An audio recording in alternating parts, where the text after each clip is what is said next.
we're going to get started. We have lots to do today. A packed day of soccer, and learning. Amazing. Well, good morning and welcome back. I hope you had a chance to enjoy the delicious women's leadership breakfast, kindly supported by our friends from BMO. And how about that amazing fireside chat with our friends, Jillian Nelson from BMO and Catherine Davila from Angel City FC. Definitely put us on the right frame of mind for a full day of personal growth. We do have a big day ahead of us, so let's jump right into it. Day 2 of the Ontario Soccer Summit, presented by O'Neill's Sportswear and Respect in Sport, where learners become leaders. Before we do, though, a few reminders about today. We will offer inspirational classroom sessions in the beautiful Life Sciences building and high-impact technical on-field sessions at the York Lions Dome, just a short walk around the corner from the Life Sciences building. If you need more information on any of the sessions, logistical and transportation details, please refer to our WOVA event app, brought to you by our friends from Hub International, which puts all of this and much more information in the palm of your hand. If you haven't already downloaded the Ontario Soccer Summit WOVA app to stay connected with your fellow delegates this weekend, please do so as soon as you can to ensure that you have a peak event experience. Of course, we also want to remind you to join our WOVA Passport Challenge and visit all of our event partner booths and tables today at the Life Sciences building for your chance to win some amazing prizes. And if you're on social media and want to be a part of the conversation, of course, we encourage you to use hashtag Ontario Soccer Summit, hashtag OSS24, and hashtag Play Inspire Unite. Like I reminded you yesterday with my cheesy joke, you cannot write it down. You actually have to put it on social media for it to trend. My mom can't stand when I tell her that, but it's true. Of course, you can find photos from throughout the weekend on our Facebook and Instagram feeds. Traditionally, this summit is not just about the on-field and classroom session learning. It's about meeting your fellow coaches, match officials, and administrators, and networking with those in your industry. So we encourage you to join us tonight from 8 till late at Shoeless Joe's Vaughan at Highway 7 and Highway 400 for a bite, a drink, and a laugh at the official Soccer Summit Saturday social. With us having taken over the entire establishment for tonight, I feel sorry for them. Our friends from Red Bull will be also at a great energy and excitement with on-site gaming opportunities and delectable cocktails. Can't say no. That should be enough to give you happy thoughts all day, and maybe not so happy thoughts tomorrow morning. I would like to now call upon Ontario Soccer Chair of the Board, Peter Gruzzo, to join me on stage for a special introduction.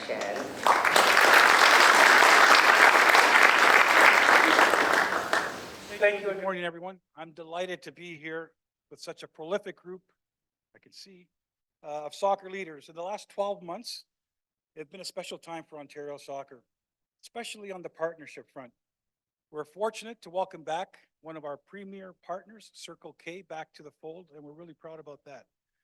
And recently, we entered into a milestone naming agreement with a proud local business just a stone's throw away from the Vaughan Soccer Center. The iconic Ontario Soccer Center will now become the Zankin Automotive Group Soccer Center.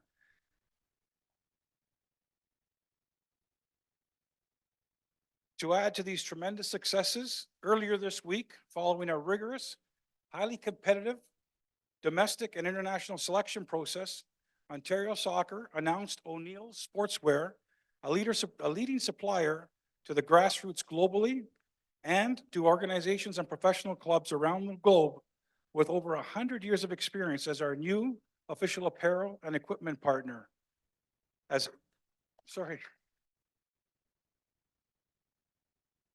As innovative and leaders in our sport, we were thoroughly impressed by O'Neill's comprehensive value proposition amongst a group of very strong and valuable bids received domestically and internationally for this partnership opportunity. O'Neill's unique combination of bespoke designs, quality products, and especially a vision for grassroots engagement for our sport made them the standout new partner. I hope you were able to snag a couple of their apparel when you walked in and checked in, their beanies or their bauble toques upon check-in, and hopefully you put your name in to win some of their amazing prizes this weekend. It's now my privilege as chair of the Ontario Soccer Association to welcome and invite the O'Neill's team, Philip Murphy, Jay Demerit, I don't see Owen here, Owen, and brand ambassador Jay Demerit, who's a former U.S. men's national team captain and MLS designated player with the Vancouver Whitecaps, to join me up on stage at the front. Along with our CEO, Johnny Misley, and our Senior Director of Operations, Bjorn Usick, for a picture and to introduce the morning's keynote speaker.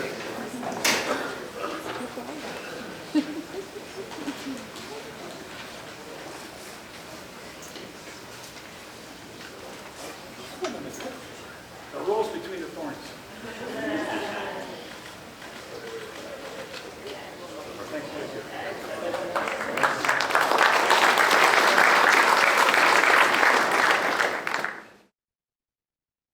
All right, I think it's my turn to take over. Welcome, everybody. I guess this is called day 2. First off, thank you to Bjorn and the rest of the Ontario Soccer Association.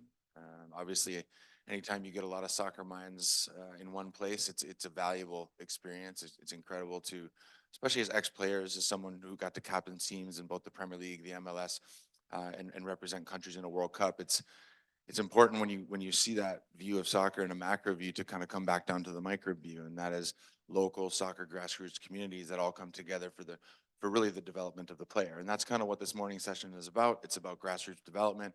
It's about how we as coaches, how we as people that want to give back to the game actually do that. How do we actually contribute? How do we actually create better programs? How do we actually create more of a grassroots environment so we can create opportunity for the large amount of kids? I mean, having over 300,000 players just in Ontario is not only impressive, but it also shows the amount of work that's there to do, and all the players that we can help develop to be players that can, be on time and find the intangible things that are going to make them great humans, whether they make it as a pro or not. So we know that today is about that, and today I'm here to introduce one of the greatest, grassroots minds in the game today, and that's Nick Levett. He's our keynote speaker for this morning.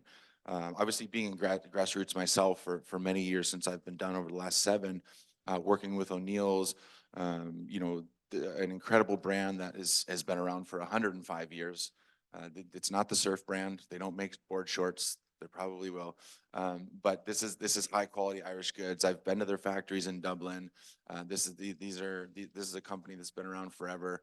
It's good quality things. And not only that, but it's the people behind the brand too. People that care about the sport. People that want to help give back, not just in their garments and the way that the kids can play, but it's also like, how do you actually stand in front of that as a brand? How do you support those grassroots initiatives as a brand? And O'Neill's, of course, in my 3 years working with them, is the best in the business at that. So stop by the booth today, see the guys, and they're here with Ontario Soccer for the next few years, being a big part of this growth and development of the next generation. So again, stop in and say hi to them and me later.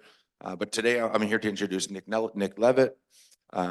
He's got an impact that is unlike any other on the advancement of a lot of these grassroots initiatives.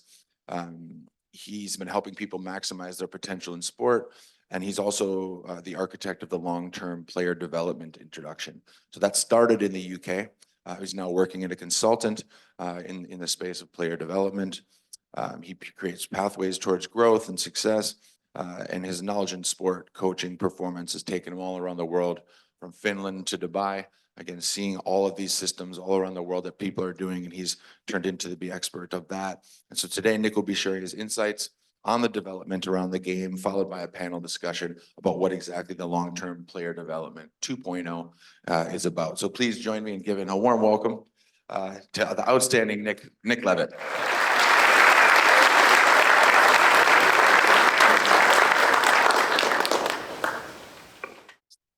Morning. It's a lot of words in that introduction. And the one that kind of slightly scares me is the word expert. I saw the two keynote speakers that we had. We had Dr. Anne yesterday, or Velvet Anne, as I'm now calling her after her somewhat incredible jacket that she was wearing. And then Sunday morning. And two incredible women with doctorates and professorships and research this. I'm just a bloke who rambles about coaching. So it's somewhat in the middle of two absolute experts. The plan is this. We're going to have a bit of a wander through what's gone on previously in some of the world of player development. And we're going to end up in a space where we're starting to look at what the future of that might look like and some things we still need to nail, and a little bit of the coach development stuff as well. Because when I kind of come to these things, the important part is change. Okay? It's change, because some of you have driven a long way to get here. And if you come here and you go, oh, that was a nice couple of days out, and you go back to doing what you've always done, like, it doesn't mean anything. The important part is what you take away and change in your practice. And none of the speakers can do that for you. That has to be something that you apply yourself. So, 2014, right? That was me at the coaching conference as it was. Who was here in 2014? Oh, quite a few of you. Okay. And I was talking then about what was going on in the world. And it's going to sound weird, but the selfie was a new thing, right? That was 10 years ago. I found the photo I took, right? I look as surprised as everybody else. But now it's just kind of commonplace. But that was 10 years ago. My journey has taken me into lots of amazing places, and spent a long time at the FA in England talking about player pathways, around coach development, around talent ID with the national teams, and then moved across into getting out of football. And I'm going to say football. It's been too long in my head to start saying soccer that short, but you know what I mean. And I spent 5 years in the Olympics world. And I would urge any of you, get out of just being in that football bubble and go and see some other coaches working. Because you will learn loads just about how they create an environment, how they work with other young people, how do they work with other coaches. And it was fascinating for me supporting coaches and working with coaches in lots and lots of different sports on a trajectory for the Tokyo Games and now off to Paris. And my world now takes me into some really, really fascinating places. And 2 weeks ago, I was on my bike, cycling in the belting down rain alongside a British canoeing coach who's supporting athletes to go to the World and European Junior Championships. And I'm learning loads at the same time. So where possible, get yourself out. But I was always really interested in other high performance environments, right? So some of the places on the right-hand side there. Spent time with Google, spent time with the Red Arrows. The Brit School is a place in southeast London that's a regular secondary school in a tough part of London called Streatham, where you would often have police on the school gates at the end of the day because they had all sorts of trouble. But this secondary school has churned out Adele, Jessie J, Leona Lewis, Tom Holland, the Spider-Man actor, dancers on the Beyonce World Tour. They're doing something right in terms of developing talent. So where possible, get curious and get yourself into some different places. But I may have been into all of those, but that's what I do. Every Tuesday and every Saturday morning, I'm an under-10s football coach, right? I'm no different to you, that on a Tuesday night from 6 till 7, I want to survive and get through without too much grief from the kids. You laugh because you know it's true, right? This is my son here. I spend a lot of time speaking to the kids to get their input. I got home after coaching 2 weeks ago, and I said to Callum, what do you think? He went, Dad, you've got your favourites at Faygate. the club. I was like, oh, okay. I was like, who are my favorites? And he went, everybody but me. I'm like, shit, like, I've just got some live feedback from a 9-year-old. But if I don't think they have something meaningful to say and to contribute, it wouldn't help me get better at what I do. So they are what I do. They are a regular group of grassroots kids. This kid on the far right here in the Chelsea top, Harrison. Harrison's been playing football about 2 months. He's a September the 2nd birthday. He's got size 8 feet. He's 9 years old, right? He forgot his boots one week. He wore mine, right? He is this much bigger than all the other kids. And he has got no idea what his limbs are doing. Not a clue. The kid in the middle here, Henry, probably the most talented. He's in the pathway at Brighton, in the football club there. He's also one of the smallest. And I have to deal and manage the difference in the group every week of Henry to Harrison. So I get where you're coming from. I get the issues that you're facing. So this is a bit of a whistle-stop tour on what's gone on and the change that we've created. What connects these 3 people? Your very own Matt from Ontario Soccer, Josh Vanderloo from Aussie Rules Football, and Harry Maguire. Other than amazing hair, what is it that connects those, right? That's what it was, Matt, right? Matt's experiencing the challenge of trying to create change. Josh Vanderloo, Josh called me from Australia and said, Nick, I know you've done a load of stuff in player pathways. I'm trying to change Aussie Rules Football. And it was in the Sydney Herald. Vanderloo knows nothing about competition. He doesn't realize that life is about winning and losing. And he dealt with all sorts of grief and has come back stronger for it. I would say Harry Maguire's done the same in an England shirt. Man United shirt will ignore that bit. But when he plays for England, he's dealt with so much stick and come through the other side. I went to a league meeting when we started to introduce what was changing the player pathway. And a league chairman said to me, I don't care what you say about 9v9. I've got a baseball bat in my car ready for you. Seriously, I can still picture him saying it. He was about 23 stone. I fancied outrunning him. But what we developed is a rhino hide to deal with change. Because change is difficult and it's tricky. Especially if the person that's receiving that thinks someone's telling me I've done it all wrong. It's difficult. But this is some of the stuff that we did over the years when we introduced the new pathway at the FA. What you've got behind me in that top left photo is a very young Gareth Southgate, who's a lot grayer now. He's had the England job. Gareth used to say that he was my warm-up man because we go around the country talking about this kind of stuff. And Gareth would open the door because he's Gareth Southgate. And then I'll then start to talk about what we wanted to do with the game. And we did loads of things like the picture on the left in the middle. So we had 10-year-old kids playing in full-size goals. So what I did is I got a goal company to factor up what it felt like for a 10-year-old kid in a full-size goal.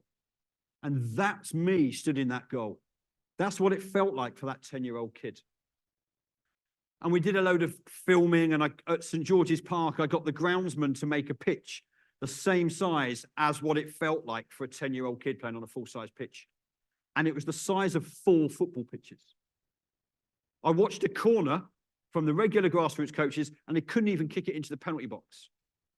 But that's what we were doing for little kids every week. And it didn't make any sense. But then I'd start to hear, well, you can't do it. It's not going to work. Okay, why is it not going to work? Well, we haven't got the pitches. Okay. I'll just mark them out in blue lines on the existing pitch. Can't do that. It will confuse the kids.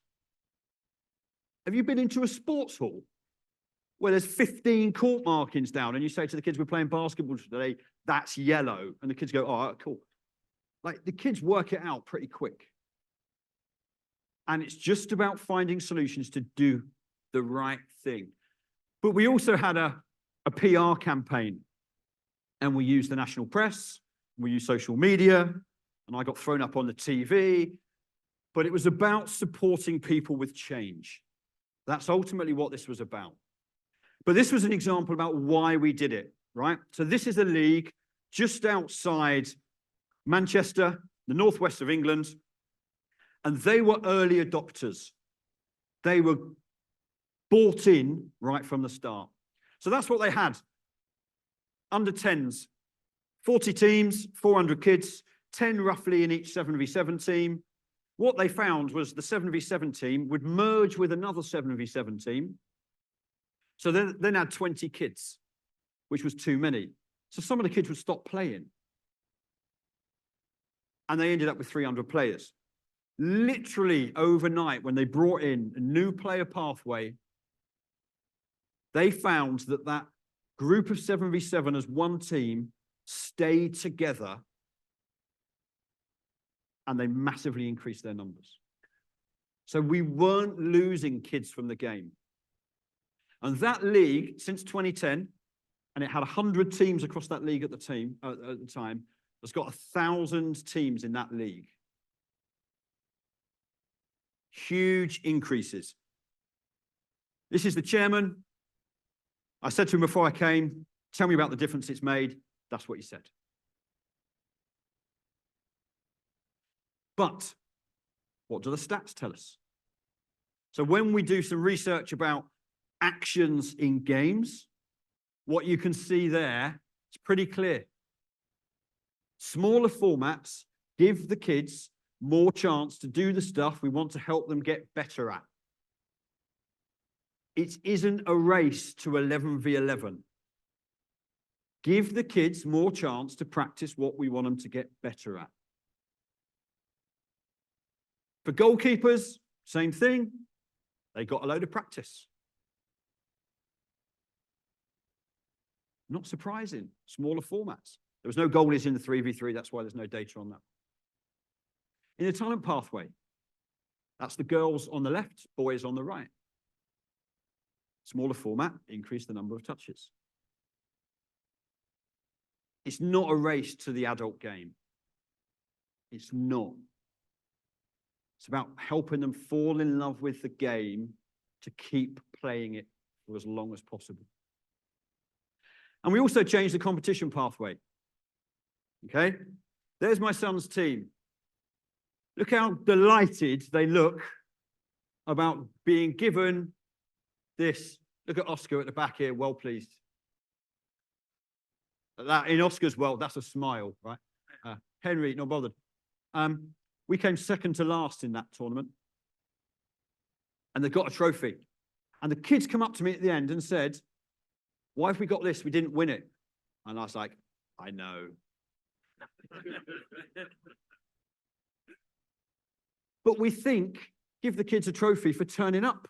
And Oscar said to me, I quite like playing football. I would have come anyway. I'm like, I know. We don't have to give out trophies just for turning up. But we spend hundreds of thousands of dollars a year to give kids a piece of plastic for not winning anything. So let's focus on what child-centered competition looks like. And that's then about us as adults as much as anything. And I quite like this quote because it's pretty much true. And I think we've gone through this over the last 10 years. Change is difficult. It's tricky. We have to make sure we focus on sticking to the plan. Once we've got a plan, stick to the plan. But we haven't cracked it. So here's the things now that we need to focus on still. For you in your clubs, with your teams, whatever role you're in, whether you're officiating, whether you're running the club, whether you're a coach, this is about learning. Right, let's get into it. Here's the first thing. It is mostly a collection of photos of animals that I thought were quite funny. All right? It is not going to be pictures or stuff of loads of content. But the messages are the important part. So there's the first one. Take ownership. It's on you. You've given up your time this weekend to be here to come and learn stuff. Take it away and implement it. Work with the people to implement change where you need it. You've got a superb team at Ontario Soccer. Use their expertise. You've got people in the room from the national governing body from Canada Soccer. Use their expertise. But take ownership. Drive the change because you need to.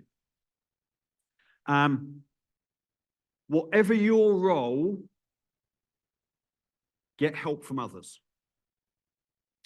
So, if you're a coach, what we know from a lot of coach research is going on a coaching course is not the biggest impact on your coaching.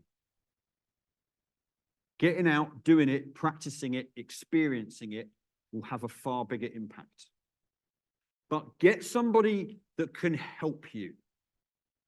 Whether it is a peer and you can just start to share ideas on coaching, or it's somebody that knows a little bit more. So if you're an under 10s coach, find the under 12s or 14s coach that can help you, that might have been through some of the experiences that you've had. Or if you're working with 12, 13, 14-year-old girls or 13, 14, 15-year-old boys, find an under 16, under 17 coach that's been through that, where you've got to deal with teenagers and they're annoying and you want to know how to deal with it. Find someone that's gone through it before you.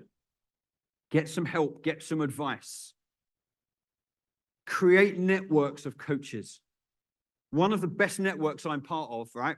A friend of mine's a golf coach, and he used to have conversations with a football coach whose expertise actually was in disability football. And they used to meet for a cup of coffee and just talk about coaching. So Neil said, why don't we just invite some more coaches? So I'm now part of a coaches network in my county. There's 40 coaches on this.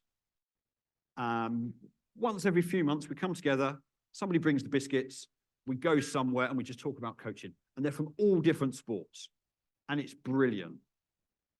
Create those networks to support others. But the game makes connections. So one of the best things for me that I was really excited about, knowing that I was coming here today, right, was in, I think it was 2002, 2003. So Matt Greenwood, what are you a picker in now? I worked with Matt. Matt was a girls and women's development officer, and I worked in Northamptonshire as the county lead there. And we worked together 20 years ago. And the best thing was that he could come in and I could give him a massive hug. Because that's what the game gives you. It gives you connections. So I would urge you to meet somebody new. Don't just stick with the people this weekend from your club. Meet somebody new. And I hate doing that, right? I hate doing that. If you feel really awkward, that's okay. Here's your task, right? You're going to go and speak to somebody new. So you might have to turn around. If you know the person you're with, speak to somebody new. You're going to ask them one of those questions. You can pick anyone. Don't mind which one. They will share for 1 minute their answer to you. At the end of that minute, I'm going to blow a whistle because trying to stop 500 people ain't going to work.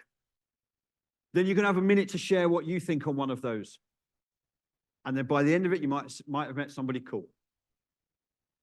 Go, off you go. Speak to somebody different. 1 minute.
get people talking, all of a sudden this happens.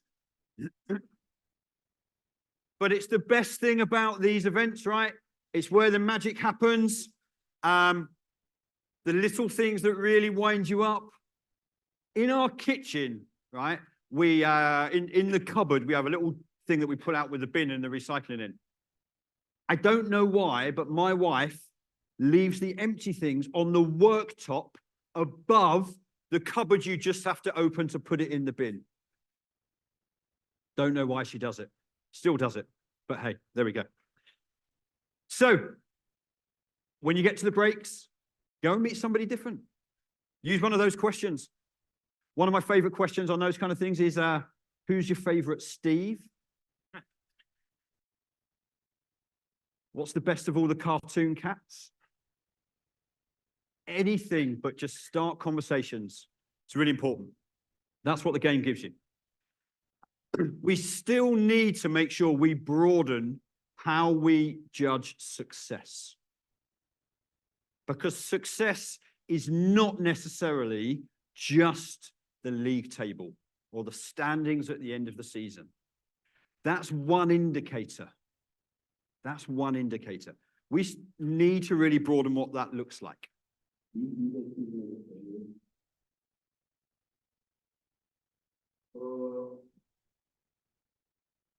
asked me the same question last year.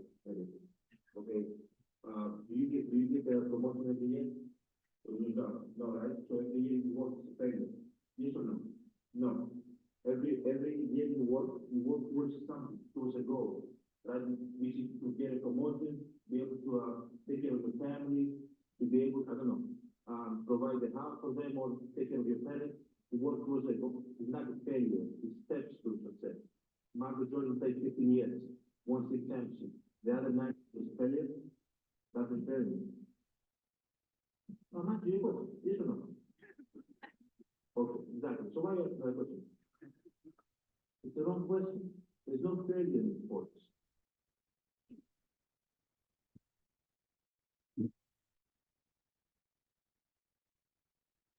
And we're not in professional sport. Okay? Success for me is every one of those kids at the end of the season wants to come back and play next year. That's success for me. If I'm the reason that one of those kids stops playing, I failed. Never be the reason a kid stops playing sport, whatever the sport. So we have to start to think differently about what success looks like, because it's not just that. One of the kids, another Callum in my team, Callum is not very coordinated. And we were at training, and I was stood on the side, and he was playing on the side of the pitch as a bounce player, and he just fell over twice with nobody there. All right? And I looked down, and I just started laughing, and he's laughing. And I said, Callum, what happened? He went, I don't know, I just fell over my feet. Right? But for me, success is he does that a bit less. Right? But I also know that the primary school PE program that he gets is not going to help him with that. Because in England, 95% of the staff are not PE specialists. They teach everything. And on their 4-year teaching degree, they've done 6 hours of PE training. And most of that is how not to break your neck when you do a forward roll and how to put away a trampoline. Right? They're not going to help Callum not fall over. So success for me is he keeps loving football and he can run a bit better. And when he does something and he has a massive beaming smile, that's the stuff that fills my heart with joy. Not winning a league. Our team are, I would say, middle of the group, below average. I've got no idea how many games we've won or lost. I've not got a clue. For 6 weeks, the kids would come over at half time and say, what's the score? And I said, 4-4. For 6 weeks. They had no idea. And then after the game, I'd ask different kids, what was the score? And I'd all get different answers. But the difference is this, right? Is 10 minutes after the game, they couldn't care less. Their life has moved on to something totally different about how much time they're going to get on the Xbox that afternoon and whether Ragash's birthday party is going to have cake or not. Right? Their lives have moved on. But for the adults, it's ruined our weekend. And we have to get away from attaching our ego to the outcome of a kid's football match. It's not about that. So think about what success looks like for you. I think this is my challenge every week, right? My challenge is to make that football experience the highlights of their week. So they come bouncing through the door to be there. Make it the highlight of their week, because we've got no idea what goes on behind closed doors at home. And you'll all have kids in your groups and clubs, right, where things might be tricky at home. My training session on a Tuesday, kids turn up. We start at 6 o'clock. They never all turn up at 6. Sam has training with another club first, so he doesn't normally get there till 10 past. Harrison always leaves early because he's got Cubs at 7:15. Like, so the reality of grassroots. But as soon as they get here, they just go play a game. And they literally just play. No constraints, no coaching. And kids just catch up with each other. Because they've been sat at school all day, most of it being talked at. So just go run around, burn off some energy. Once they've done that, 8-9 minutes, they come in. And we do it every single session. Every kid has to tell me, what's the highlight of your week been? What's the highlight of your week been? And we get all sorts. I scored this goal, it went top bins on the playground at lunchtime. Okay, cool, yeah. I got this new Fortnite emote and it does, okay, cool, fine. But one week, Ethan said, my parents are getting divorced and they're splitting up. Right? That was in his highlight of the week.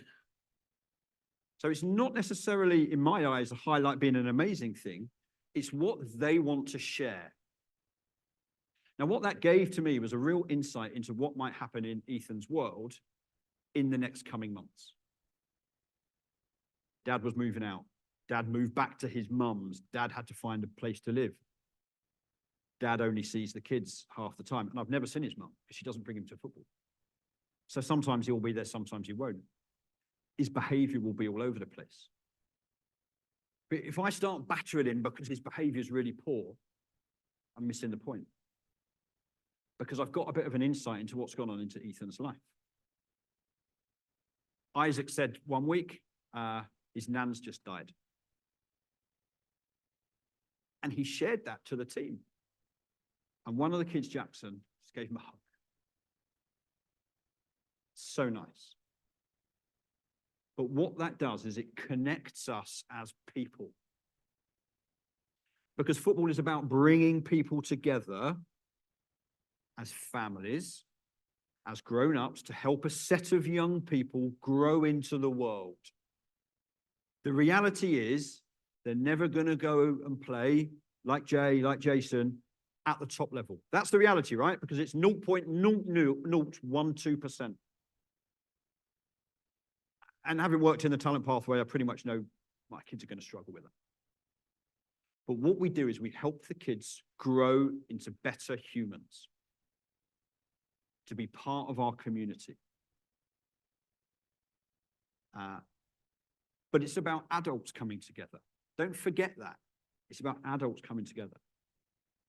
My wife is 40 this weekend coming, and she went out last night with all the mums from the football club. I don't think she should have gone. think she might be regretting it this morning. But it's brought people together. And my wife doesn't know people in the town that we live. It's given her a friendship circle. It's really important.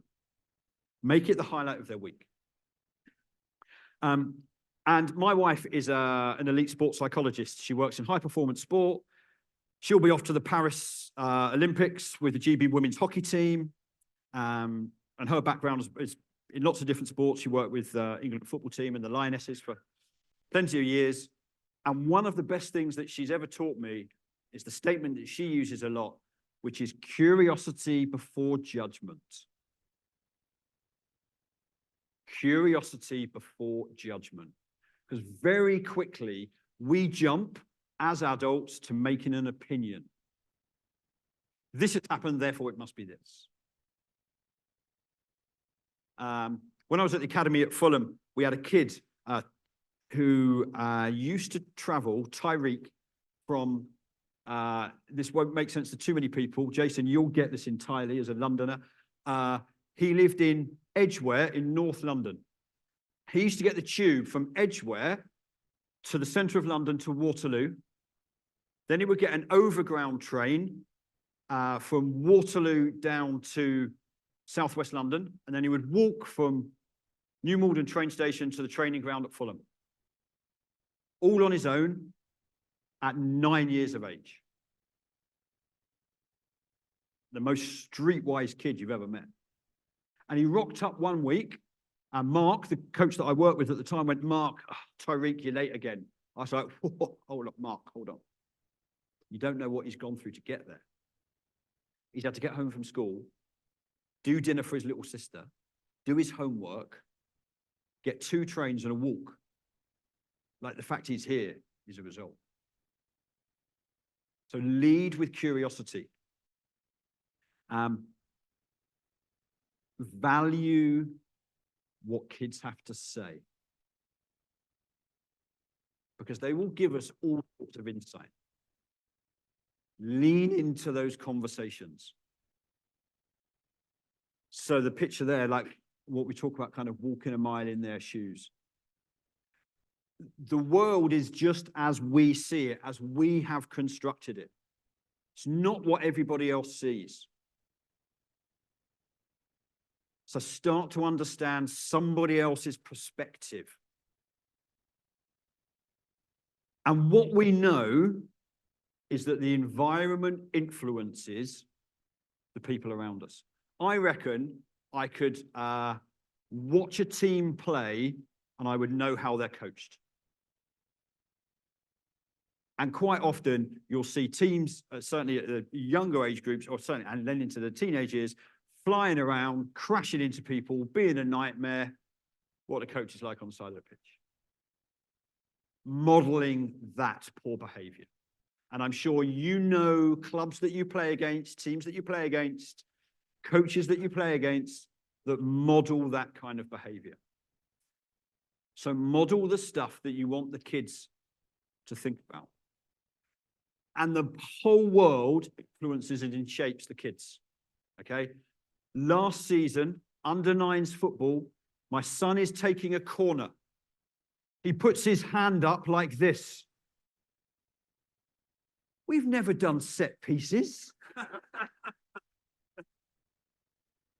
There's a small chance it's going to get into the right area. Most of the time, he kicks it off the pitch. He goes to the other side and he does this. Like, his teammates don't know what's about to happen as much as he doesn't. But the game influences stuff. The other team had a free kick. He laid down on the floor behind the wall. What are you doing? But the environment influences kids. Here's some of my favorite tweets on this.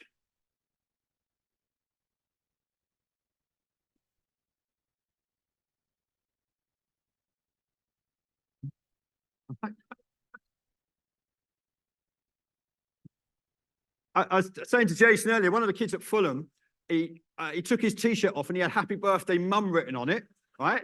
I was like, "Is your mum here today?" "No, she's not here." Like, it's not on Sky Sports, this game. Like, I'm not sure what's going to happen.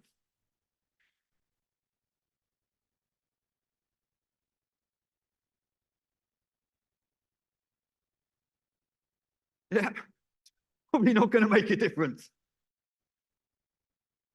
But this goes on in schools. It's absolutely no different. They're seeing that now. Stop getting your school uniform muddy. This is my favourite. My child came off a sub, applauded. Right? It's repeat subs. He's going back on. Right? But what we know is the game will influence young people because what they see at the top level will filter down. Now, you just have to make sure you model the good stuff, right? And when you see whatever you're watching, whether it's Pep Guardiola or Klopp or John Herdman running up and down, waving their arms about, don't do that. Don't do that. You are not in the Premier League or the MLS. You're working with young people. So model the behavior that's good.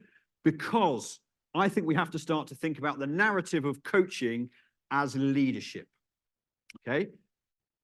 For those of you that work and are managed by people, being micromanaged in your day job generally is not fun. Being told what to do, how to do it constantly, being micromanaged is not fun. So why do you then go and do that when you work with kids? Because if it pisses you off at work, it's a high chance it's probably going to annoy the kids. We have to start to think about what this looks like in a different way. That the narrative is about our team. It's not my team as the coach. It's about our team. And we do things together. And you get an input into shaping what this looks like. So start to flip what that looks like. Anyone know what that picture's from? If you don't, get down with the kids, because you're going to need to start to understand young people. That's the login screen on Fortnite.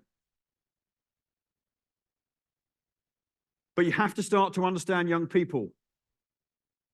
Because young people today are not the same as how you were as a young person. The world is changing hugely. For the first time, youth will know more about the world in which they live than do their elders. Would that be fair? Yeah, good. That quote was in 1960. Every generation's the same, but we have to be really aware of how we work with young people because it now looks different. The generations that go through are all shifting and changing. What it looks like for millennials that started to think about having an input into what does the future look like in the planet. They care about things in a different way. They're less bothered by alcohol. Personally, I think that's a mistake of their generation. But things are moving. So my son, as a generation alpha, the world is different. How many of you know the meaning to all of these words? Right. Firstly, this is language that young people will use. You have lit drip today. Right. So if you hear the kids saying it, Jason said about his son using Riz, right? Firstly, understand what it means. Secondly, don't use them. Don't. You are not a young person, right? And I know you will want to feel like you are close to them and part. Don't use those words. Just understand what they mean. And when they're talking about your drip, it's what you're wearing. And when they're talking about Riz, they're talking about charisma. And they often now shorten words to things in the middle. So just understand, but don't use them. So Generation Alpha, they are the most technological generation we've ever had because they have grown up in this. I saw it walking through the airport on Thursday. Kids, 18 months, 2 years old, sat on iPads in the pram, in the buggy as they're being pushed along. My son tries to swipe the TV. Don't work, mate. It don't work. But they are the most technological because they've grown up in that. They are hyper-connected more than anybody else. And when they say, I was chatting to my friends all weekend, not like having a human conversation through direct message on their phones. It's a different generation. They live doing their learning in different ways. Video is their most consumed source. And they're really thinking about what diversity looks like. And we talked about it last night through Velvet Ann. It was brilliant because it gave such a great insight about the importance of all sorts of diversity. But that's the world they're growing up in now. Independent in their decision-making. They want an input into things that matter to them. But what we also know is their attention span and ability to concentrate has hugely decreased. Because I don't like this YouTube video, swipe. And everything is instant. And we know that creativity for them is different because they're not playing with toys anymore. They're not doing those kind of things. A few years ago, I went into a primary school and I sat down in an art lesson with a 6-year-old girl and she was doing some drawing. And I said to her, "What are you drawing?" She said, "I'm drawing God." I said, "Nobody knows what they look like." She went, "They will do in a minute." No care in the world, none at all. But we have to keep fostering creativity in young people because we also know that socializing is down and they're not spending their time with other people. And that is one of the best things about the game. We bring people together, let them connect, because we also know, because of the impact of iPhones, is loneliness is increasing. We know some mental health challenges, certainly on the back of COVID. Again, we're now more aware of them, but more prevalent in young people. Have to be really, really aware. Some of Jean Twenge's research in this area, really well worth looking at. I think we have to shift from where we started in long-term player development, where everything was all about the coach. Coach knows everything. The coach is king or queen. And everybody went, well, we have to be player-centered. And we flip it to the other side. We aren't player-centered. We're kidding ourselves. We're genuinely kidding ourselves. The kids turn up when they're told to be there. They know exactly what they're getting because you're doing it. You tell them what the practice is. You tell them what's happening next. We're not player-centered. And I think we have to find that middle ground where we co-create with young people. It's them and us. It's our team. Not always, but this generation wants an input into things. And I've definitely been there when I've said to the kids, how should we progress this practice? And one of the kids says, right, we should do this. And I go, that's a far better idea than the one that I had. Let's do that. Because kids will have great ideas. So start to co-create what those environments look like. It's not just about you as the adult. And don't forget what the purpose of sport is. It's about bringing people together from all sorts of different backgrounds. When I was at Fulham, came back after Christmas and said to the kids, what was your best Christmas present? Idris said, I got a calendar. Okay, cool, nice. Nikolai said, we went skiing over Christmas and we took the family chef. They are from very different worlds.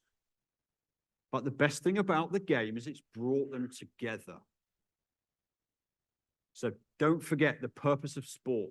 It's about developing young people to be the future citizens of this country.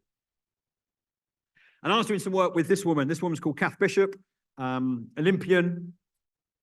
And I said to Kath at this talent event that we had for a load of Olympic sports, and I read out a list, and it was resilience, grit, adaptability, ability to coach your peers, thriving in a digital world, being a good learner, growth mindset. I said, if you had those things, what would have changed? And she said there was definitely athletes that she worked with that lacked those, and therefore they didn't go on and achieve Olympic success. And it's the same in all professional sport. That list of stuff is nothing to do with sport. That list has come from the Forbes Human Resource Council that talk about the skills that the future workforce of this world needs.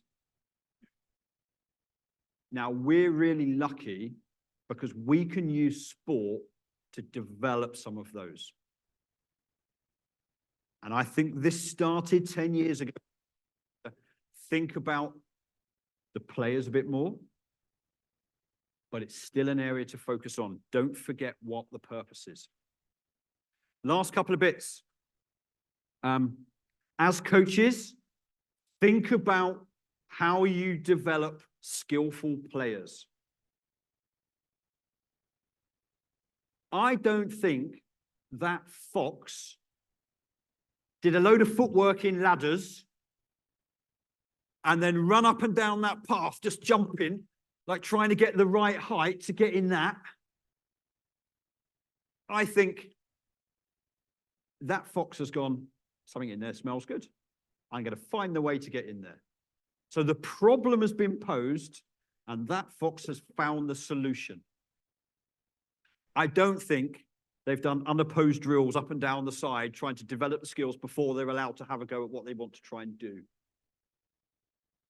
So learn about skill acquisition. Don't just do what you've always done. Understand what ecological dynamics might mean, which is you create something in the environment and you allow the skills to emerge that you're looking for. It doesn't always have to be what's in my head as coach I'm going to download into Matt's head. We know that's not how learning happens. So think about how we develop more skillful players. One of the things that we have to think about is making sure that we do the right things for the right age at the right time. But I will always go back to STEP as the process for doing this. How do you change the space to help the players that you're working with? What happens if you make it bigger or smaller? Does it become more complex or easy? What are the technical changes that happen in the practice?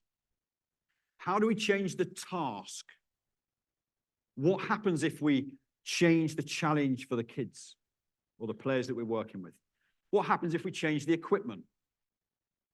If you're working with goalkeepers, catching a smaller object is a lot harder than catching a massive object. I'll quite often with the kids, we'll play football with a rugby ball or an American football. Why? Because I know that Callum Slater can't shift his feet and adjust. And because a rugby ball and American football bounces all over the place, he has to keep his perception on the object that he's focusing on and shift and adjust his body to solve the problem that the game has created. It's deliberate and intentional, but it's creating the outcome that I'm after. And people, what happens if we change the people? What happens if we have a 3v3 or a 4v2? But make it playful. This is Legoland in Windsor. That's me when I didn't have grey hair. That's my son who's taken the slide as the way down because they've made it playful. If you are naturally really serious, recognize when you might need to step into a different space to be optimistic and engaging and chatty and social. Think about what the demands need at that time. I thought this was quite interesting. I'll flip them all up. This is the customer commitment at Google. So they've identified everything as their issue to solve. So if someone else is finding something tricky, they solve it. That for me is the same as us, right? Do one of those in your world. If you're a club and you're looking at the structure and the pathway, or if you're a coach, deal with the whole problem, not just one bit in isolation. I go back to this as my kind of final bit. Take ownership. Make stuff happen yourself. Above all, be nice to kids. Even if you're really annoyed because the team are losing, kids are probably trying their hardest. Be nice to kids. But you have to make stuff change. So this is what I want you to do. I want you to take a photo of that. And when you leave, or you're at coffee, share with somebody what you're going to do. What is it? I'm getting out of the way. I don't need to be in 500 photos. That was the change of pace, Anne, that we talked about. Right? What are you going to do that's different? What's the commitment that you're going to make? If I said you've got to change massively, that doesn't work. That's not how humans operate, right? This is about human performance. What are the small steps that you're going to take? That's me. And so if you want to get hold of me, it's a little bit about the stuff that I'm doing now with lots of different people. Feel free, drop me an email or a message. There's no point sending me the asking for the presentation, mostly because it is pictures of animals. Cool, that's it, we're done. Who's next?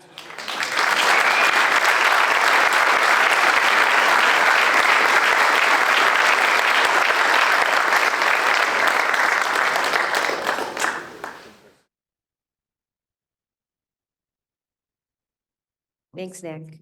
I would now like to call to the stage Ontario Soccer Director of Development, Matt Ferreira, to introduce our panelists for the LTPD 2.0 Power Panel discussion. Matt.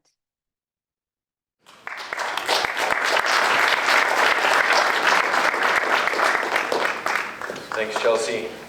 Good to be back. Good to see everyone. Things are in the full swing of it. Really thought-provoking from Nick, and really giving us a lot to reflect on and take forward what has been the last 10, 12 years on this journey with long-term player development, having been driven through Ontario and Canada and soccer, as it's really the driving force of this across all sports in our nation.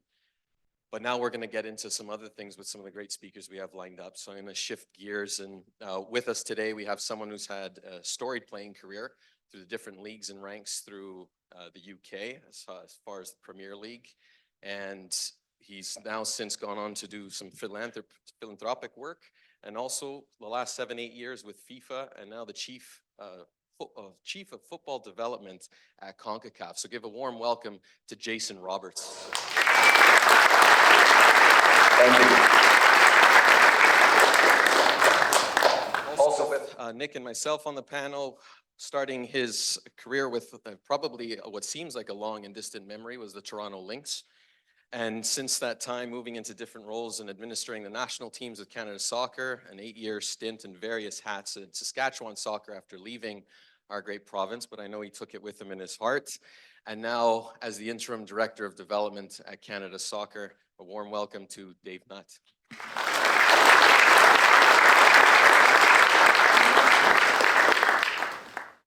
My introduction won't be as fancy, so I'll be part of the panel as well. Matt Ferreira, one more time. And hosting us is Nick Levett.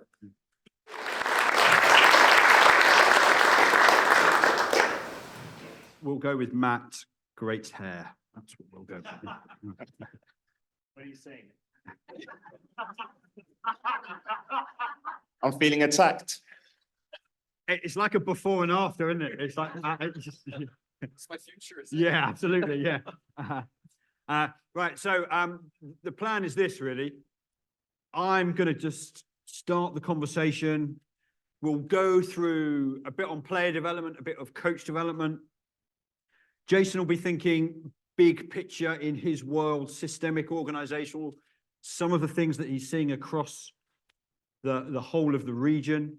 And then we'll kind of break it down a bit more into some of the detail. Well, that's the plan. If you have any questions, Velvet Ann did an amazing job of this last night, and I'm going to try, but you can use the app to send any questions through, and I will try and pick up some of those as we go through. So, but this is what we're going to start with. Matt, what is coaching? It's a deep question. I think coaching for me resonates with the role, building on kind of what you highlighted earlier. It's that leadership role to nurture and support the individuals in our care to whatever goals that they're trying to achieve. Dave? For me, coaching is about creating an environment. And in our world, from a football, soccer perspective, it's about creating environments that are fun, they're safe, they're accessible, inclusive, and welcoming, and they're developmentally appropriate. And then aligned to that, facilitating and supporting the people in our charge to experience the game in the way that they want to. And I think coaching has a lot of different meanings. Coaching in a business sense, it's the same thing. It's about creating an environment for your people or your people that you're working with in a mentorship capacity to improve and to become the best version of themselves. Wonderful answers. Let me say what's really interesting from my perspective, looking at my work with FIFA, my work with CONCACAF, over 41 different countries here in the CONCACAF region, is it means so many different things in different environments. When you have people who have access to these sort of networks, these wonderful presentations, these wonderful environments, you're able to capacity build and learn. But within our CONCACAF region, only 7 countries have a coaching pathway. So for many coaches, they're learning whilst they deliver, but they're giving their time to try to make their environment better and to give opportunities to kids. So I think from what is coaching to them is just about being community leaders, just giving something back. And I think that's at its best what we see across our region. I think the interesting bit that I took from all of that is no one's talked about the X's and the O's of a practice. They've talked about people, and we often forget and lose sight of that in amongst everything because we think it's about the X's and the O's.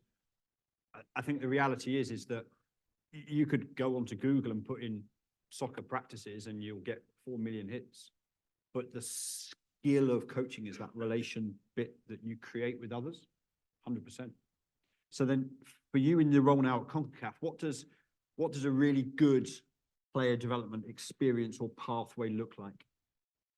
Again, you mentioned the word diversity. We have such a diverse region with Canada, USA, Mexico, and then we have Montserrat with 7,000 people on island. Or my country in Grenada, where we have 120,000 people on island, but 1 million in New York and 1 million in London. So the player pathway for us is very, very different. Certainly from our perspective as the Confederation, what we've invested in is creating competition to allow there to be some talent identification phase, for there to be an opportunity to develop talent. But I think we all know a confederation and a football association only has so much sway within that. So now we're working towards the professionalization of the sport, which gives access to young people to have a part of that sport. So whether it's grassroots football, and we're doing a lot of work with each of our football associations on a program with Generation Amazing, who are the outcome of the Qatar World Cup.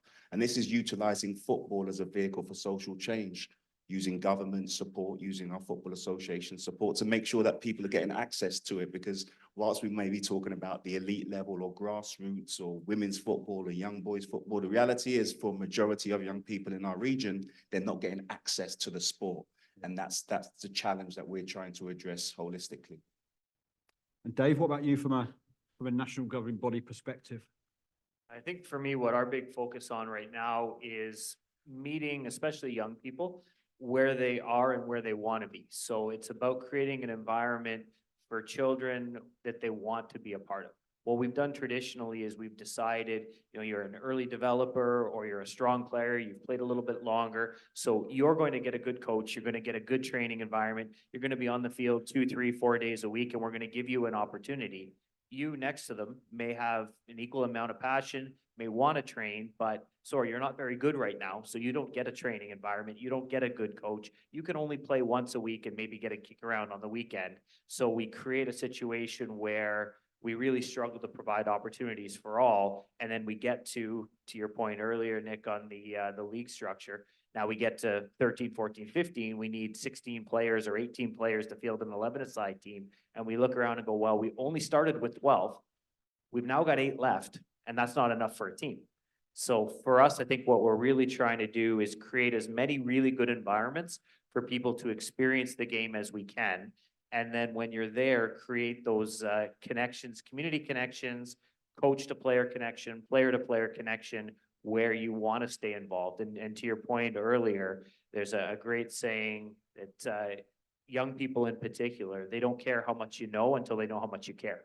And think a little bit, for those of you that are coaches, a lot of you probably players at some point, think back to who your best coach was.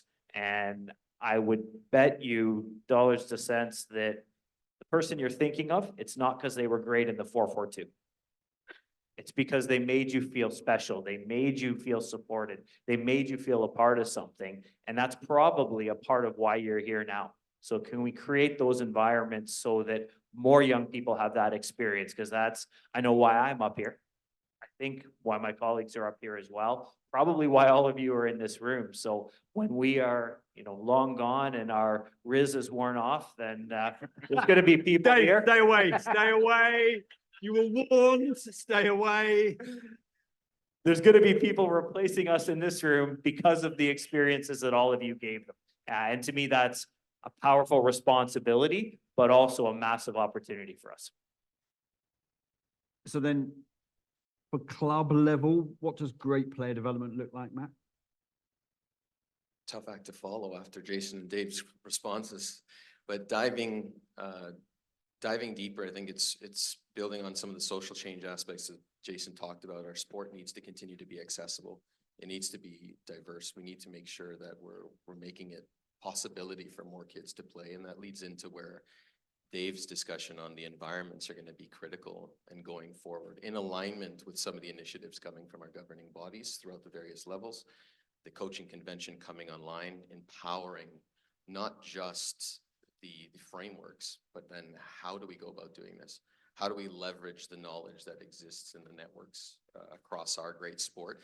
And we haven't mentioned it yet, but the road to 2026, there's a fantastic opportunity here to tap into a global network of knowledge, expertise, know-how, and not to say that it's going to reshape everything we do, but that friction, that tension that comes from different ideas will start helping to empower our community, everyone here, and how you actually go about your business at the coaching level to support those kids who maybe have those lofty goals, who are holding their hand up at U8 because they're dreaming about being the kid at the corner flag on TV on Saturday and maybe pulling up and saying, Mom, I got you here. Happy birthday.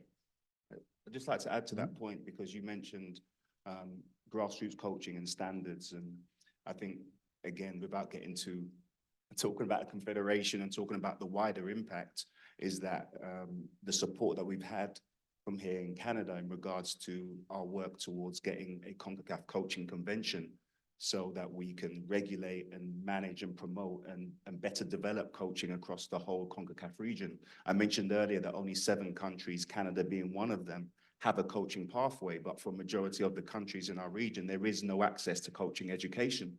So with the leadership of Canada Soccer, we've been able to have our coaching convention approved. And now we have 14 countries who have put forward letters of intent to be part of the CONCACAF coaching convention, with Canada being one of them.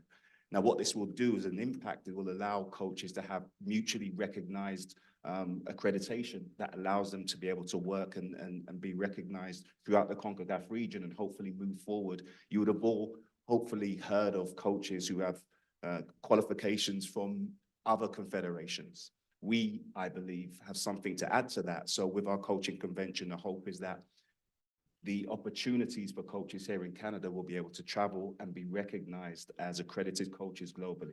That's the big picture that we're doing with the help of Canada Soccer.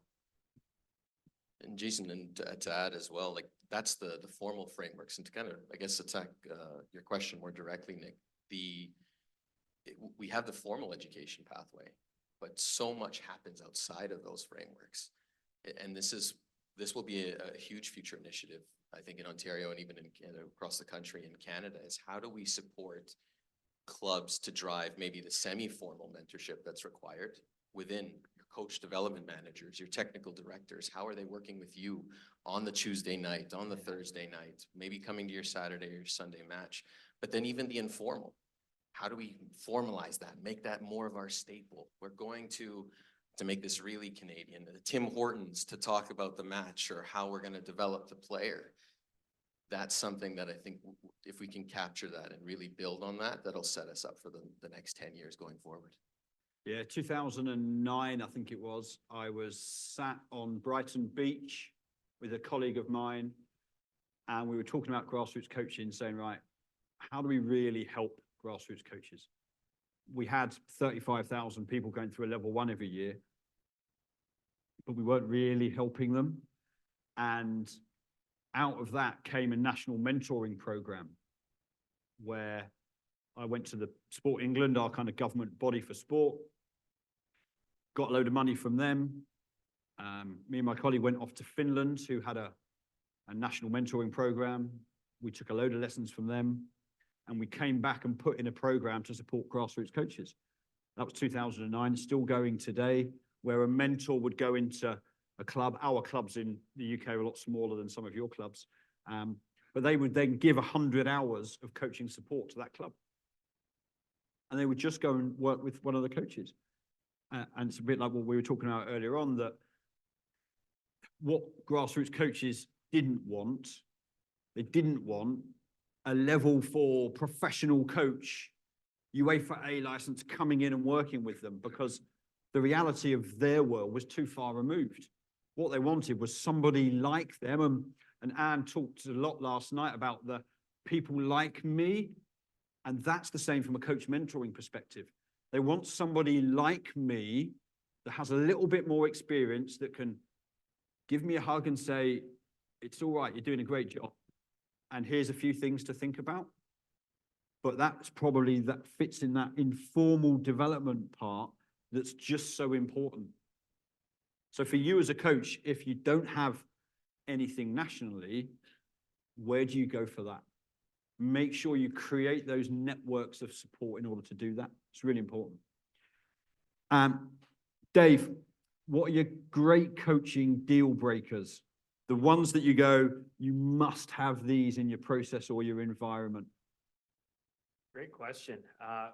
For me, it's the opportunity to make connections. Early on in my coaching journey, I had a coach education session, formal piece, not the development process. And I remember the sage on the stage saying, I don't deal with parents. I come, coach the kids, I get in the car and I go home. I've got a manager that does all that stuff. And at the time I'm thinking, okay, well, that sounds great. You know, parents are difficult. They can be challenging. They have demands. They all think their kids are great and that we're there to support their development and put them into national teams. And then I actually started coaching and realized they're your partners, because what they really want most is a great experience for their child. And for me now, that opportunity, I coach, like you, Nick, I coach my daughter's under 13 grassroots team. So like all of you, I'm a grassroots coach. I'm learning a lot about the language. We have okay performances on the field, but top class TikTok and Insta feeds. We have great hair, other than myself, on our team. And sometimes we play decent football. But for me, the thing that really is the deal breaker is I've got a great group of human beings. The parents are fantastic. They're friends now, people I didn't know at the beginning. The girls, we get together, we watch games on TV, we go out and have a good time. And that resonates to the experience on the field because they want to come back and be a part of it, not because we're teaching them to be great footballers, but they're a part of a community. We were at a tournament a couple weeks ago and had a big final. The team doesn't win many games, so getting to a final was a big deal. Team we were playing against had recorded the match. They were doing some analysis and getting ready for us on Sunday morning. We had karaoke night with the parents in our team room, and the girls all performed, a little talent show, parents performed, and it was a blast. We had a great time.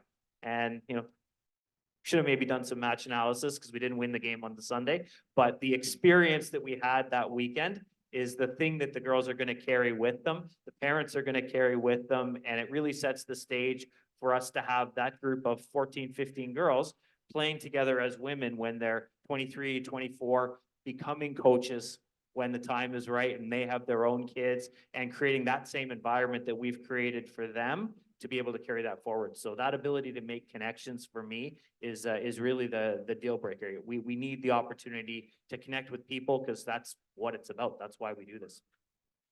One of the coaches that I'm friends with is a British canoeing coach. He works with 2 paddlers that will be at the Olympics in Paris. And I was speaking to one of his athletes. And bear in mind that this lad has won world, European, Olympic medals, like the best of the best. And I said to him, tell me about Craig. What's he like as a coach? He said, all he does is he focuses on making memories. And how nice that is as a phrase. And what you're saying there is exactly that. But he's doing that in Olympic sport. He's focusing on making memories. And that's exactly that. The players will remember that for years and years, right? Yeah. Great coaching deal breakers for you, Matt? I think systemically, we're in a challenging space that we've been navigating for a long time. We're developing professional infrastructure on the technical side and a heavy reliance on what the amateur space, I use that in air quotes because there's a lot of esteemed professionals and hardworking people throughout our province and our country in this room. It's how do we find that balance? How do we empower those coaches that are able to meet the players at their needs based on where they want to go, but not losing any on the way that Dave's talking about? How can we still have the knowledge, expertise to support their ongoing development, but still make the environment positive so that everyone wants to come back, but not lose the 1% as we talk about? And it's a tough balancing act. I don't know we've quite found the solution yet, but or I have a straight answer for it, but we're working on it, I would say. Okay. And Jason, from your view in terms of what you've seen over the last 7 years in your roles at CONCACAF, how have you seen things change and develop around player development across the region? I think, first of all, the idea that we're focusing on the areas of coaching education. There's no doubt a good coach provides a better environment. And for a majority of grassroots coaches, that's the most important thing. To your point, Dave, is how do you create environments that makes them want to come back? And how do they get all the intangibles of being part of the sport? Our recognition of that is what we're doing through coaching education. But at the same time, we recognize that the access to the sport is the most important part. So from a systemic standpoint, we're looking at implementing a grassroots charter, which will incentivize a majority of our countries to put in place standards and best practice around grassroots. What's really empowering for me to be here today is to see so many people investing in themselves and creating a network of people who are part of the grassroots environment, because anyone here who's been part of playing the sport, you know how important that is. The fact that many of our environments don't have those networks, don't have those opportunities, that's why we think by creating a grassroots charter, we can incentivize more of our countries to invest in this sort of network and this idea of giving access to more people. Brilliant, great. I'm just going to kind of dip into some of the questions here. Dave and Matt, I think this is probably coming your way, so just dodge this one, Jason. If part of coaching is about building better learners and abilities to acquire skills, how can we best use our minimal time with players to prime them for learning so that they can learn at a faster pace and improve even when not in our environment? Great question, especially for a Saturday morning. I think one of the things and one of the challenges, and it's not unique to Canada, it's not unique to soccer, that we face is the decline in free play.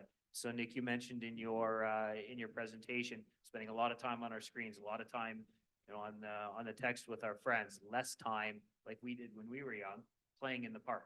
So that means when kids are doing football or soccer, it's generally when they're with you in formal senses. So how do you create an environment where you can allow them to explore and learn as well as you possibly can in those limited contact hours? Because the reality is those that go on to play at a level that Jason has, that Jay has, I can imagine you did a lot of stuff on your own. You were at the park, you were putting that work in. That's where the repetitions came. That's where the isolated technical work was when you were on your own or you were in game situations with friends on the playground.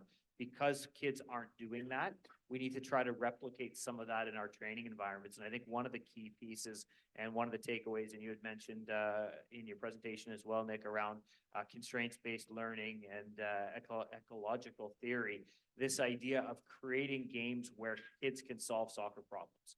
So the old style is we wanted to solve the problem for the players that are with us. Okay, stop, stand still in that situation. Here's what we should do. We want you to play it around the corner, or we want you to knock a ball backward in order to play out the other side. What we need to do now is create people who are able to learn and be adaptable and solve soccer problems on their own. Because ultimately, when we're solving the problems for them, we're not creating that learning environment where they can figure things out. And some of that comes back to the idea that learning is messy. And as coaches, we all want learning to be clean. We know the parents are up there watching our sessions, so we want the cones to be perfect. We want kids running in patterns that all looks good, and wow, this must be coaching because look how clean it is. That's not learning. Learning is messy. And you're gonna come out going, ooh, I wonder what they thought up there. That looked like a disaster. But were the kids learning? Did they figure out those soccer problems? And I think because of the limits on free play and the fact that we aren't seeing that problem solving in other environments, even the school system, it's a very top-down, dictatorial, authoritative approach. Here is how you solve the math problem. We need to create environments where we empower people to solve problems, because ultimately, both whether you become a footballer, whether you become a coach, whether you go into your life in the business work world, you need to solve problems. And if we always solve the problems for them, we never give them that opportunity, and we take away their ability to learn and express themselves and be creative and find, like you said, Nick, great ways. So maybe we aren't playing around the corner there. Maybe I'm going to flip the ball over my shoulder and spin out. If we solve the problem for them, they never figure those things out and they can't solve it themselves. Brilliant. Thanks, Dave. If you could just bottle that answer and then get it into every coach's head in the world, that'd be helpful. Matt, maybe one for you then. So has LTPD been successful? So we're now 10 years on. What kind of successes are we starting to see? I think well, Nick, one thing we'd have to try and define what those successes are, like how are we measuring it? How are we going about it? Despite I guess I'll start with looking at player retention. Despite some of the challenges we faced, I won't even name it, in the past 3 to 4 years, the game's rebounded. Our player levels have since surpassed those of 2019. So the game is back. It's growing. I expect it'll continue to do so over the next 2 to 3 year cycle as we lead up into those major events. And as long as we continue to make sure that those formats, not just the competition elements, but the training formats are relevant to children, they're smaller in pieces, as you highlighted in the keynote earlier, they get more engagement, they're on the ball, they're passing it, they're scoring more goals, they're taking more shots, they're gonna keep coming back. And that's an element that we want to keep building on. We've reached a peak with that, and there's some considerations for the future. But even when we look at other programs that have come to life, our national teams have had unprecedented successes in the last few years, with gold medal on the women's side, a qualification that we haven't seen for the World Cup, making it to the big stage in the party in the men's game since 1986. And a huge testament to many in the room, because almost 80% of that men's squad and the women's squad are coming from this province that started that journey back in 2012. Yes. And that's, again, a credit to everyone in the room. So I would say we're seeing those successes even in some of our marquee programs where we look to, again, blur those lines of professional and amateur with the Ontario Player Development League and trying to elevate standards into our ecosystem. We're seeing growth in coaching, more diversification of coaching, despite, I know we talked women's coaching still at 7%. It's shockingly low, but in the OPDL framework, it's almost 40%. So these vehicles are driving some of those even social changes that we're looking for, which is incredibly powerful, as well as coaches, more licensed coaches than we ever have. Jumping all over the place, but there's multiple successes we can really pull on. It's now, we've reached this peak. I think what we're trying to dive into and maybe set the framework for and the introspection for is what's next? What is the next mountaintop we need to climb to? Because you can't stay here for long. Yeah, one of the questions actually was linked to how do we evolve long-term player development? I think the short answer is that we'll never get there. You know, we'll constantly be needing to evolve it. And the moment you think you've got there, everybody else goes past you. So you have to, and the one thing that we know about this world is the only thing that's consistent is change. So you do have to keep evolving it, but the strides that you've made over the last 10 years have been superb. And from what I see around the world, around coaching, around player pathways, what you're doing in this country is top drawer stuff. The other thing that I would probably say is, it's going to sound strange coming from me to say this right now, but you've got some incredible people on your doorstep doing amazing things in coaching in the world. There's a guy called Joe Baker who worked at this university. I think he's just changed roles. Joe Baker is probably the world leading authority in talent ID. And he's like on your doorstep. Jean Cote is a world leading person around coaching and talent development pathways, and he's on your doorstep. But we used to do it at the FA for years. We would bring somebody in from Belgium or Germany that had a different tracksuit and a slightly different accent, and they said exactly what we were saying. But for some reason, then people go, oh, that must be right then. But you've got incredible people doing incredible stuff here. And every conversation I've had with Dave and Matt just makes me know you've got great people doing stuff here. So don't forget that as we always look to think we're not doing a great job, because you certainly do. And I want to finish with one, I think it's probably more of a statement than a question that's come in. So I think, again, it sums it up a little bit. I've coached a number of sports over the years. Currently, I'm an Ontario match official. It occurred to me in this session that the definition and reasons for coaching are the same reasons why I officiate. Giving back to sport, encouraging, motivating, educating diverse athletes, and also instilling a love of soccer for life. You're in the room because what unites you is your desire to kind of help others. And you don't get told it enough, but thank you for what you do for young people and everybody else around you. And they won't necessarily all come and tell you, but if it wasn't for like the thousands of hours that people in here give up to support their opportunities to come play the game and give them the opportunities for stuff that's, you know, given us loads and loads of years of fantastic experience that's helped us make memories as well.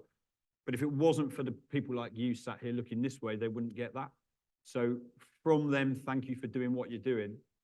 I'm also really conscious that Bjorn gave me a 10:40 hard finish, and I've pushed it to 10:40. So Bjorn, I'm on time. Don't tell me off. But also just to say, look, you've got three incredible people who I'm sure will be around for the rest of the day.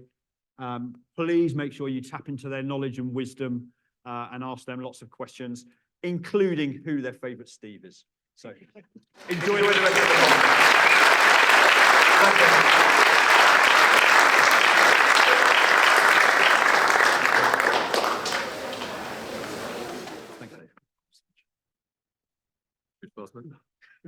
Thank you so much. That was outstanding. I can take the blame. So I would now like to call on our board chair, Peter Grusso, as well as our Chief Executive Officer, Johnny Misley, to join us on stage to present some awards tokens of our appreciation to these wonderful presenters.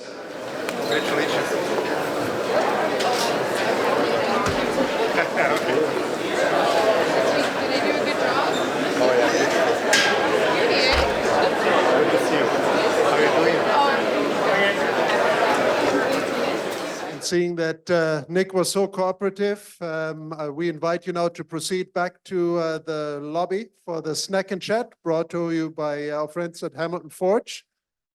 And then afterwards, of course, you can redeem your vouchers for a delicious lunch, compliments of Ontario Soccer. A great day of learning lies ahead. And of course, tonight, I know you all made a mental note. Don't forget to join us at the Soccer Summit Saturday Social at Shoeless Joe's. Thank you, everyone.